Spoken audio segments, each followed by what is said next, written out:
Applechips. Yeah, that's up. So, Amar's name when she was spoiled was Alvara. So, like, Devara everyone knows and loves, except with an A in the beginning. So I have to assume that the name was changed because, when casting, people don't want to confuse Vara and Avara. So it's now Vara and Amar. I can But see the confusion. unlike the obnoxious, degenerate, even-handed a zillion two drops Amar glimpse, this actually just uses Amar, as a fair card. Hey, I'm going to play her, and I'm going to reduce the cost of my units by 2, and I'm just going to do that so I can play my expensive units faster. I don't think there are any Temple Scribes or Dark Quests in here to really synergize with her, but we'll have to see. All right, starting things off, Roshi on the play. Looks like they're going to scout that power to the bottom, but they got that Tokas, which is pretty good. On the other side of things, we see a pretty aggro start. We see Auto Tread with Houndmaster and Power Cell, so pretty aggro start there for Applechips. Let's see if their influence is going to cooperate, but I believe it will. All right, Roshi going to scout again. And you're going to see Aurelian Merchant. Thinking about this one for a little while. Okay, talk us through the combo. So what are we looking for here, Ilya? So, first of all, it's a Talir combo deck. You play Talir, you play Last Chance, I believe it is in Roshi's deck, and you get a Merchant from the Void, which gets you Kairos, which does the usual big kaboom combo, and you point a bunch of it at face and deal 30 damage in one turn or whatever it is.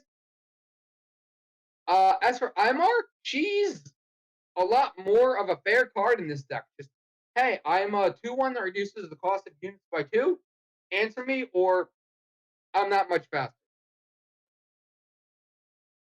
All right, we see the Tokas hit here. Tokas a pretty sweet one, and now Auto Tread going to come down. And attacking in with that Power Cell. So that's going to be 3 damage in. Plus following up with the Houndmaster. So I kind of like that this... One of the things I like about this combo deck, I haven't seen it get played too much, but one of the things I like about it is how it has that, game-winning OTK combo, but it also just has an aggro enough curve where we've seen some games tonight where the combo wasn't even on the player's mind. They just ace-spaced and killed their opponent. Yep. If you're a fire player, you're not supposed to be leaning on weird gimmicks. You're supposed to kill your opponent the honest way. True. All right, Applechips, another copy of Power Cell here. So they've got another Houndmaster and another Power Cell in hand. Plus, a lot of cards, which is good when you have Auto Tread out. Turns out, Auto Tread plus cards is good. Right. And if you run low on resources, that's when the Houndmaster takes over. All right, let's start pinging away. Are we going to see a quadruple ping on this Tokas? Here we go. Ping, ping, ping, ping. The guts. It could be considered a 4-for-1, but I don't really think that's what's going on here. You still get some benefit out of it, but using 4, I mean, they're kind of just extra cards at this point. Fire each one of those off, and yeah, let's get rid of that Tokas. And actually what that does is pretty nice. Because the Tokas had an extra power, it actually shrinks the champion. So Ixtal goes down to a 4-4, which means that the Auto Tread can attack for free, and the Power Cell can shrink it permanently.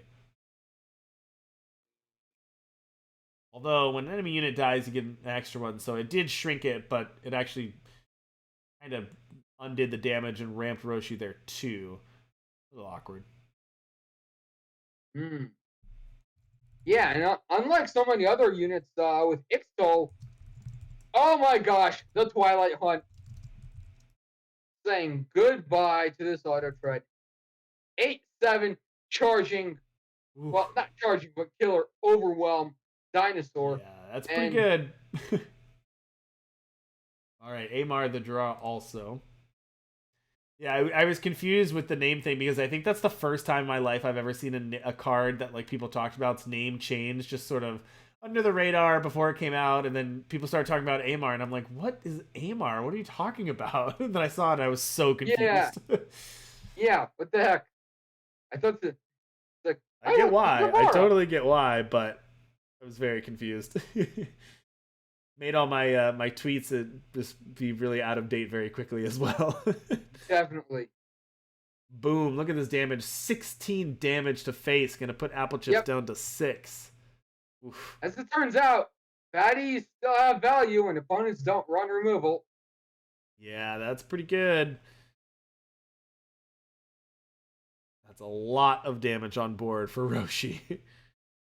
Oh, Mother, absolutely. yeah, Mother of Skies and Houndmaster could be, chump blockers, but Applechips. I mean, this is Overwhelm. Yeah, that's just gonna be it. So Roshi, quick win over Applechips. So congratulations, Roshi, taking game number 1. Yep. How much of this matchup do you think comes down to play draw? I mean, aggro decks always want to be in the play. So, yeah. Like, the sooner someone gets to either deploy their attackers or deploy their ramp, the better. Mm-hmm. Ultimately, I don't think the one extra card matters too much, especially not if you're aggro, because you have one more card to top deck as an aggro deck. Well, who cares? Because your top decks are rancid anyway, because you're the aggro deck. So let's see here. Do we have Dark Wisps or Temple Scribes? No and no. And it's Dark Return, so last chance. So yeah, this is just as fair of an Imar deck as things get. And she's just being used as a ramp dork and nothing degenerate at all here.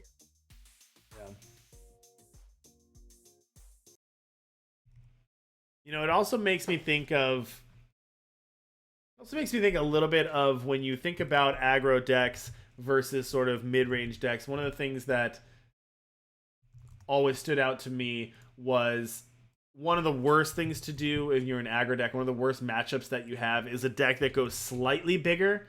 If a deck goes a lot bigger than you, you can usually race it. You can usually get under it, and you can usually win faster. Absolutely. But when a deck is just a little bit bigger than you, it's really awkward because usually you can't get totally under them, and then once they are able to stabilize, everything's bigger. And this feels like that type of matchup for Roshi, where Applechips can go fast, but everything Roshi does is also low to the ground, but just a little bit bigger. They can ramp into things and play things on turn 4 that totally trump everything you're playing, and so it's kind of an awkward matchup in that sense. We'll have to see how that plays out, but that's kind of how I see the matchup from at least how game 1 played out. Yeah, and I mean, like, normally in the days of yore, playing this many fatties in a deck was sort of suicidal because you didn't have the ramp, but now you actually do have the ramp. Yeah, there's a lot of good ramp and throwing right now. Yeah, like if Roshi actually hit natural power there, that could have been a turn 3 Dustwalker into Grotto's Burden on Grotto's Stranger on turn 4. All right, gonna go get Nash. Makes sense. Nash seems like a good card in this matchup. Update from the back tables. Derek Davis is going to take it with Huru Kira real quick over Spifferific on Xenon Talir combo. So we've seen Derek Davis have some pretty quick matches tonight, and this is no exception, taking it 2-0 over the 3 seed in Spifferific. Derek Davis going to play the winner of this match.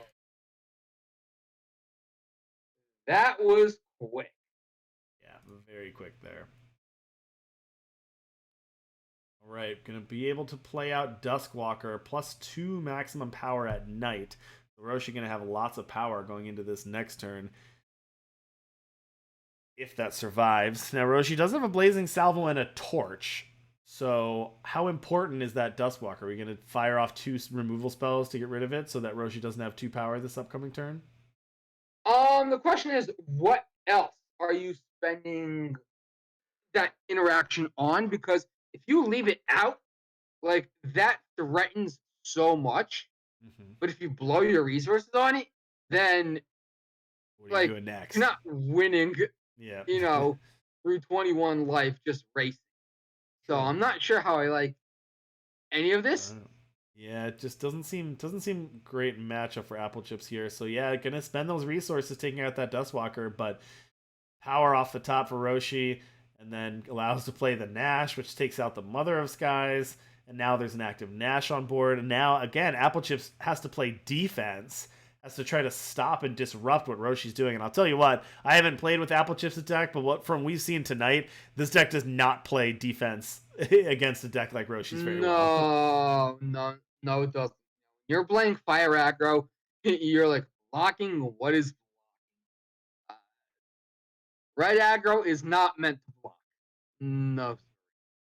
No, sir. Okay, another Houndmaster. So able to take out another big unit, but Applechips has spent the last 2 turns taking out big units on Roshi's side, and here comes another one for Roshi.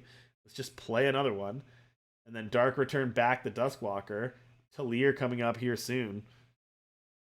All right, well, you got Spellshaper and Amphitheater in hand, so can Applechips cobble together the combo somehow? You need to draw Auto Tread, but that's theoretically an out. A little awkward because you don't want to expose any of the combo pieces to being killed by Roshi, but you also can't hold it, and then you don't have enough power to do it all in one turn.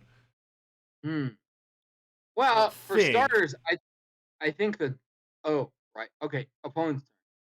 So, all right, equivocate that. It's a start.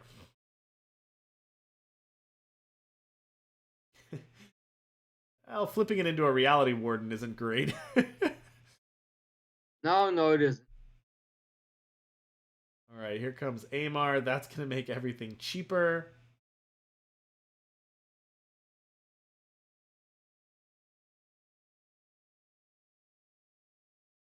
Dustwalker's going to come down. So that curse you see, if you don't know Amar, I guess we didn't really read Amar, but Amar is a 2/1. Your units cost 2 less. When you play another unit, the enemy player plays a -2/-1 curse on it. So basically you get to play things for cheaper, but they come in smaller. They get curses on them. But for a lot of these things, it doesn't really matter because you're looking at the ability on the card. So Duskwalker still gives you that maximum power. But this is a lot of damage coming through. This is 13 damage coming through for Applechips thanks to that Amphitheater and the second Houndmaster. So it's going to put Roshi down to 3. God. Good grief. Applechips can also play Mother of Skies, but what's the combo here? Is Roshi able to put something together with Talir here? You have to imagine that. I think this might be, so Merchant's going to hit, and that's going to draw Kairos. Yeah, I think that's going to draw Kairos, right? Yep, there's Kairos. I didn't recognize it at first with that sweet alt art, but... Yep. Forward to Grotov. There you go. Let's see the top decks. There's a Grotov Stranger. There's another Grotov Stranger. Boom. How much damage is this dealing? A lot. 6, 12, 16... Another Amar. Going off, and this is the combo that Roshi wanted to see. There's a Tokas, that'll do some damage. Notably, the curses, the afflictions don't actually hit until everything's done resolving here, which is kind of funny. Yep. Yeah, Imar is the queen of getting bogged down in bad animation. All right, well, put Applechips down to 12. Didn't kill him, but did give Roshi a ton of power, a ton of cards, and a ton of units. Also, a Twilight Hunt. Does anything have... These Talirs have Overwhelm. So that won't kill it, though, because you can... Yeah, there could be a 6 Overwhelm hit. That's not enough. You can play this Reality Warden. That deals 7, right? This is only 9 between the Reality Warden and the Tokas. Not quite, but pretty close. That's going to put Applechips down to 7.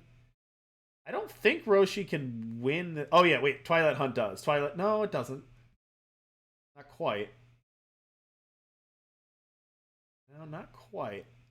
So I guess Roshi is dead to a top deck from Applechips if Applechips has deal 2 damage. Oh, he hasn't had combat yet. Nice. Applechips hasn't even gone to combat. Never mind. Yep. Wow, Roshi has. I'm sorry, I said Applechips. Roshi had not even done combat. We did all that math, all that play. I assumed it was the end of the turn, but Roshi actually hadn't even done combat. No,